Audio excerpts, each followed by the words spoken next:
بسم اللہ الرحمن الرحیم۔ آج کی تلاوت سورۃ التوبہ کی آیت نمبر 43 سے لے کر آیت نمبر 59 تک ہے،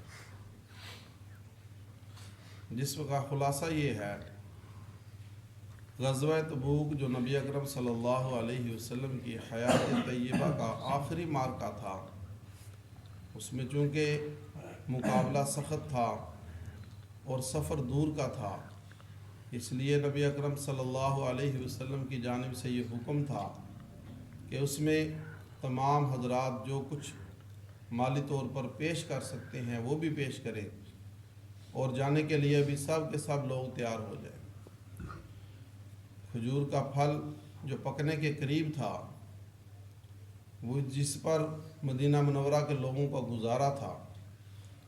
اور اس سے ماقبل پچھلے سال خشک سالی کی وجہ سے پھل کم ہوا تھا، تو اس لیے اس سفر میں نکلنا بہت مشکل تھا۔ بڑے مشکل حالات کے اندر صحابہ کرام اپنی جان کی، مال کی قربانی پیش کرتے ہوئے نکلے، لیکن وہ لوگ جو پکے مومن نہیں تھے، جن کے دل میں نفاق تھا، وہ مختلف قسم کے عذر اور بہانے پیش کرنے لگے۔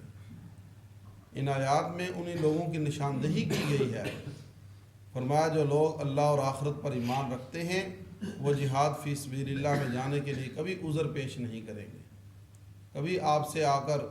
اجازت نہیں مانگیں کہ ہمارا یہ عذر ہے اور یہ عذر ہے۔ اور جن کے دلوں میں شک کی بیماری ہے، جو اللہ اور آخرت پر صحیح طریقے سے ایمان نہیں رکھتے، وہ آ کر مختلف قسم کے عذر پیش کریں گے۔ پھر ان کی مختلف نشانیاں بتلائی گئی۔ ان کی ایک نشانی تو یہ ہے کہ جس وقت مسلمانوں کو کوئی مصیبت پہنچتی ہے تو وہ خوش ہوتے ہیں، اور جب مسلمانوں کو کوئی خوشی پہنچتی ہے تو وہ پریشان ہوتے ہیں۔ اور جو پکے مومنین ہوتے ہیں ان کا رویہ یہ ہے کہ وہ ہر حال میں کہتے ہیں قُل لَن يُصِيبَنَا إِلَّا مَا كَتَبَ اللَّهُ لَنَا هُوَ مَوْلَانَا وَعَلَى اللَّهِ فَلْيَتَوَكَّلِ الْمُؤْمِنُونَ کہ ہمیں ہرگز کوئی مصیبت اور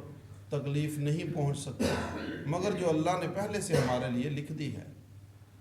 اور ہم اللہ ہی پر بھروسہ رکھتے ہیں، اور مومنوں کو چاہیے کہ وہ اللہ ہی پر بھروسہ رکھیں۔ اور فرمایا کہ منافقین جو ہیں ان کی ایک علامت یہ ہے کہ وہ جب نماز کے لیے کھڑے ہوتے ہیں تو سستی کے ساتھ کھڑے ہوتے ہیں، اور جب اللہ کی راہ میں خرچ کرنے کی باری آتی ہے خرچ تو کر دیتے ہیں، لیکن وہم کارہون ناپسندیدگی سے خرچ کرتے ہیں، دل کی خوشی سے اللہ کی راہ میں خرچ نہیں کرتے۔ اور ان کی ایک نشانی یہ ہے کہ وَيَحْلِفُونَ بِاللَّهِ إِنَّهُ لَمِنْكُمْ کہ وہ جھوٹی قسمیں اٹھاتے ہیں، اور قسمیں اٹھا کر یقین دلاتے ہیں کہ ہم مخلص مومن ہیں، ہم تمہیں میں سے ہیں۔ اور اس کے ساتھ ساتھ یہ بھی ان کی ایک نشانی ہے کہ نبی اکرم صلی اللہ علیہ وسلم جس وقت مال غنیمت تقسیم فرما رہے ہوتے ہیں تو یہ چیمے گوئیاں کر کے معاذ اللہ نبی اکرم صلی اللہ علیہ وسلم پر الزامات لگا رہے ہوتے ہیں کہ یہ تقسیم ٹھیک نہیں کی، یہ تقسیم ٹھیک نہیں کی۔ اس کے ساتھ ہی فرمایا کہ مومنوں کا شیوہ یہ ہے کہ وہ یہ کہیں کہ اللہ اور اللہ کے رسول نے جو کچھ فیصلہ کر دیا ہے اور جو کچھ عطا کر دیا ہے ہم اس پر راضی ہیں۔ وقالوا حسبنا اللہ ہمارے لیے اللہ کافی ہے، اور اللہ کے رسول نے ہمیں جو تقسیم کر دیا ہے مال، اسی کے اندر وہ خوش رہتے ہیں، اور فرماتے ہیں انا الی اللہ راغبون ہم ہر حال میں اللہ کی طرف رغبت کرنے والے ہیں۔